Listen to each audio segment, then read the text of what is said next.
Hello and welcome to World Insight on CGTN. I'm Tian Wei in Beijing. We start with TikTok, whose future in the U.S. market has been attracting attention from both sides of the Pacific. Oracle is reported to be the potential partner in work with the short video company from a U.S. bank. Oracle, the American computer technology giant, is reported to be announced as TikTok's trusted tech partner in the U.S. But the deal is not likely to be an outright sale. On Sunday, Microsoft said the parent company ByteDance rejected its offer for TikTok. The Chinese tech company has yet to officially confirm all of these reports.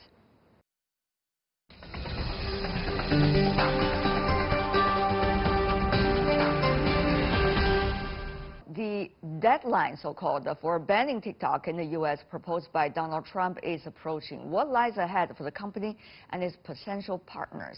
What about TikTok's core technologies and data? Let's loop in our panelists. In Beijing, Professor Liu Baocheng, Dean from the Center for International Business Ethics from University of International Business and Economics. In Bangkok, Jeffrey Towson, Guanghua School of Management with Peking University. He's now in Thailand. Welcome to both of you, gentlemen. Thank you. It's a pleasure. There's a lot of latest news going on, and yet no confirmation from any side apparently involved in the deal between TikTok and Oracle. But Professor Towson, given the latest information from the media, what's your analysis? Well, it was kind of an eventful weekend. Microsoft is apparently out. My dear. Yeah, Oracle is in. A proposal has gone to the White House, is what we're hearing. It went in on Sunday, I guess. The White House has sort of acknowledged this, and they're reviewing it. And it's not a sale. It's some sort of partnership technical agreement between ByteDance and Oracle, and maybe Walmart's floating in there as well, but that bit is a little unclear. And we're kind of waiting for the response. So yeah, a lot of moving pieces this week. Yes, we have been hearing from media reports that neither side have confirmed about the details if there is a deal. Professor Liu, tell me more about what do you think are the core issues here? The core issue is still allegedly the security consideration, which is very much far-fetched by the U.S. politicians, and simply because the headquarters or the home company is based in Beijing, but TikTok itself is operating on worldwide basis. It's a private operation with the global investors, and the entire TikTok operation is very different to Douyin, which is based in China. And right now, it's really an entanglement of all the contentious political debate between the government and the business, which is really very much deviating from the basic principle of market fundamentals. So right now, it's really stuck. It also shows that TikTok is such a promising company, and it's leading the social media, which is really something that is very proud and has gained popularity on a worldwide basis. However, Professor Towson, this might be setting, as many have been arguing, that a precedent of U.S. government's direct involvement in a business transaction, and also at the same time fail to provide the specifics as to why to do so. Will this be a worrying start for Chinese companies and other foreign companies too? The U.S.-China situation obviously has a lot of dimensions. The trade issue, then it became a tech issue. Now it's really becoming sort of a media issue. And TikTok has somewhat been swept up within that and is a little bit of a plaything in that discussion, much in the way that TSMC and maybe Huawei were a little bit as well. These were events much larger than the company playing out. We see two stories. We see a company that is exceptionally good at developing products. Their products are outstanding, which is why they're so popular. And they are really not good at internationalization. And this problem they're having with the U.S., you could see this coming a mile. They have the same problem with India. They have the same problem with Australia. They are actually finally getting close to the right solution, which is some sort of local partnership. But this idea that you can be a major media company influencing the culture, society, business, and politics of any country and not think you're going to have political issues, I think was sort of a bit, maybe not naive, but I think they're much better now than they were a year ago. So I think we're close to the right answer for their international strategy finally. There are a lot of praises internationally for how TikTok, which is a U.S. operation of ByteDance, a Chinese global company. And people have been talking about this. These are the pioneers. They are doing a great job. It seems that after the U.S. president announced that the U.S. want to forcefully have TikTok being sold, then all the tones have changed, including yours. And it seems all the other countries you've mentioned, Australia, India, and some of the others, are mainly the closest allies to the United States. So it's interesting of the examples you just raised, which I do not think is that convincing, Mr. Thompson. Well, I think this discussion got a little bit derailed into the idea of a sale. And a sale was never necessary. And then once it became a sale, it became, well, what is the asset? And then the Chinese government got involved and said, well, the algorithm can't be sold. We kind of went down a blind alley there.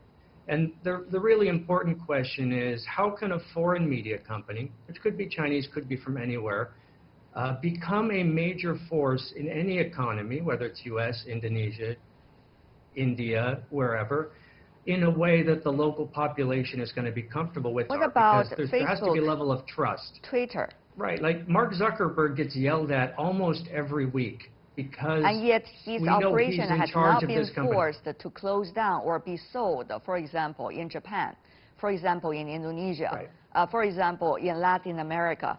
So this is a very different story, I guess, when you compare peers and Apple. Well, what I think there's two strategies ByteDance could always have done. They could have done the Facebook strategy is where you have to get the local population comfortable with the boss. And we know that's Mark Zuckerberg. ByteDance never really did that. You know, Zhang Yimin stayed very quiet and behind the scenes. Nobody knew who was making the decisions. Or the other strategy is you find a local partner, say in Indonesia, a media company, and you work with them. And both of those are reasonable solutions, and I think that's kind of what ByteDance is heading towards now in the U.S. But this middle path where people just don't know who they are, you know, that was always going to get them into trouble. But the question really is whether it is any media company or Chinese media companies specifically, or companies that have a Chinese headquarters specifically that's having a big problem in the United States. It's clearly a discrimination against the country of origin where the company is born, although its operation is really global. And the distrust over the country as a result of the geopolitical consideration is the major bone of contention in this case. And it is unfortunate that a private company, which is globally successful, is encountering such sort of a strong pressure. And so now it is really a political showdown between governments. So this is really a very sad case from the United States perspective. So what messages are they really sending to the world? So they are discriminating the Chinese origin company, and now they also wanted to draw a line between, the Chinese companies versus other non-U.S. companies. So this is something that is really to single out the Chinese origins. That this is totally unfair. And right now, from the Chinese perspective, we are very proud that finally there are leading Chinese companies who are not really there to simply buy U.S. technologies or acquire technical firms from the U.S., but right now it's really on the opposite.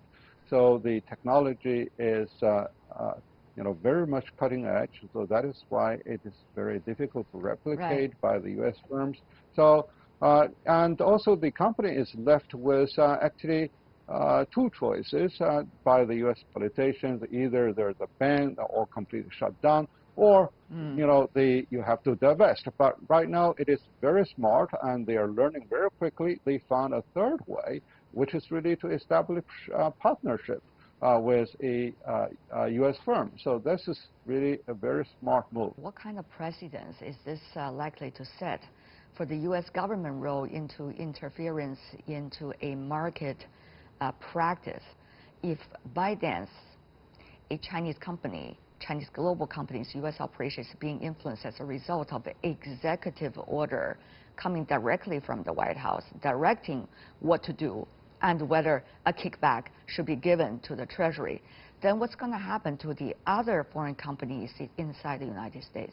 Meanwhile, self-claiming as holding up the torch of the market economy, the precedent set by the U.S. government, what does that mean for governments around the world when it comes to deal with foreign media companies or foreign companies as a whole, including U.S. companies around the world, Professor Liu? Well, I think this is a very sad legacy that is really created by the White House, because the U.S. remains as strong. The U.S. remains as attractive in terms of innovation. It's because it is really operating on the basis of law enforcement and also the basics of market principle.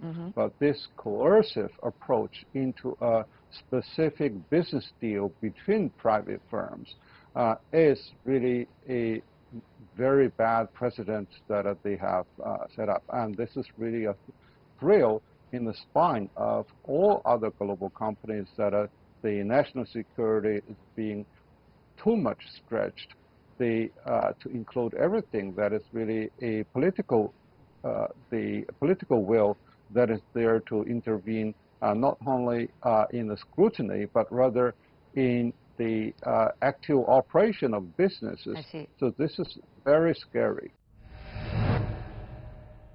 The other issue, of course, is the technologies. The core technologies involved here mainly are two things. One is algorithm, the other is data. So Professor Towson, about the algorithm, the Chinese side have already made very clear through its latest regulation about the export possibility of any algorithm invented inside China or into the overseas operation. It could be used, but it cannot be sold unless approved by the Chinese regulations or regulators. What does that mean for a global media company for the future in terms of algorithm and in terms of global operations? Yeah, I think when we sort of went down this path of a sale, which I don't think was a necessary solution to this problem. I think there were a lot of other ways to do this. And I agree with what was just said, that I think what ByteDance has put on the table in response with Oracle is very clever. And I think it's actually a very good solution. So they're definitely getting a lot better at this very quickly, which is not surprising. They're really smart, you know. So once it became a sale, then we got into this idea of, well, what are you buying? Are you buying the assets? Are you buying the data? Who's controlling the data? And I think the Chinese government very rightly said, look, algorithms are kind of an important technology going forward. We're not sure we want these sold. We need to approve this or not. It can't just be done without the say of the government. That's a totally reasonable position by any government. And I think the U.S. would have said the same. So they kind of injected themselves. And I think that did divert the conversation back to where it should have been, which is, okay, let's stop talking about selling stuff. And let's talk about how can ByteDance operate in the United States in a way that gives the U.S. government comfort, because media is a sensitive industry, culturally, politically, around data, around those things, but at the same time doesn't go all the way to this thing of let's just sell the company. And that looks like a technical agreement between them and a company like Oracle could probably thread that needle and get both sides comfortable. Look, the algorithms are Chinese. This is a Chinese company, but the data is controlled by a U.S. company that people trust. that actually looks like the realm of the discussion we should have been in. Well, I think ByteDance should have been in that discussion a year and a half ago. But I think it's a reasonable solution, and we'll see if they get to an agreement on the technical aspects of this in the next couple of days. There were also talks about whether global companies, particularly media companies, when they're operating in the United States, they will have to develop their own U.S. version of the algorithm by their U.S. team, and therefore being used in the U.S. market, and therefore would be eligible for all governments. This sounds good, but, Professor Towson, this certainly means we're seeing much clearer signs of technological decoupling. When you move into media, social media, search, then things become a lot more sensitive because these companies do play an outsized role in society. They are. I mean, these are actually, most media companies are quite small in terms of revenue, but they're very important. So this is, I think, of a special case. And we would have the same discussion if we were talking about a company coming into China. People rightly on the Chinese side would say, we have to talk about this media company in China. What does that mean? So I think this is probably more of a media discussion than a tech discussion. But definitely, I think your point is correct that the U.S.-China dispute has gone from trade to technology to media, because this is really part of that discussion, and it could go further than that. So yeah, I think we've seen a new sort of frontier in the U.S.-China, let's call it dispute, is media, Hollywood, search engine stuff, and I think this is going to keep going. As the biggest economies in the world, the first and the second, the rules and interaction practices by the two countries toward one another could be used as precedents for the other economies too. So there is a danger that the decoupling of China and the United States could have rippling effects to the decoupling, technologically speaking, worldwide. I think this is a very good question, because the new wave of globalization is pretty much driven by the information technology. Now, the information technology has stepped into a new stage where social media is playing out. Absolutely. And I really do see that the actual benefit of the information technology should be shared on a global basis. So it used to be a one-way traffic. China and many other developing countries are simply importing those technologies from the United States, where it was the original inventor. But right now, it seems that the ByteDance is really taking a lead in this social media platform, using the updated development of the information technology, and that really caused quite a discomfort. And now the trust is not there from the U.S. government, and they really take advantage of the current disposition between China and the United States, and trying to implement the political sentiment. And so they picked on the TikTok as a culprit. So this is really far-fetched, and I think now it is really a precedent, not only from the U.S. side, but also from TikTok side, to tell to the world that the U.S. government is really deviating from the basic market principle, and political intervention is something that every company will have to have a look out. Whether this way of interaction between U.S. and China, as set as a precedent by TikTok U.S.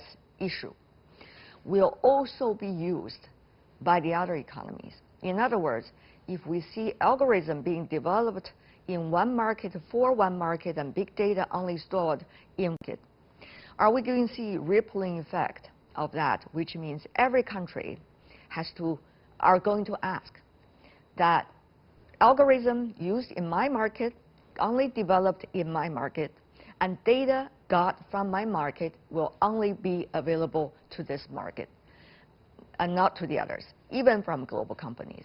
So what would that mean for the global landscape? There are totally different two perspectives. One is political consideration.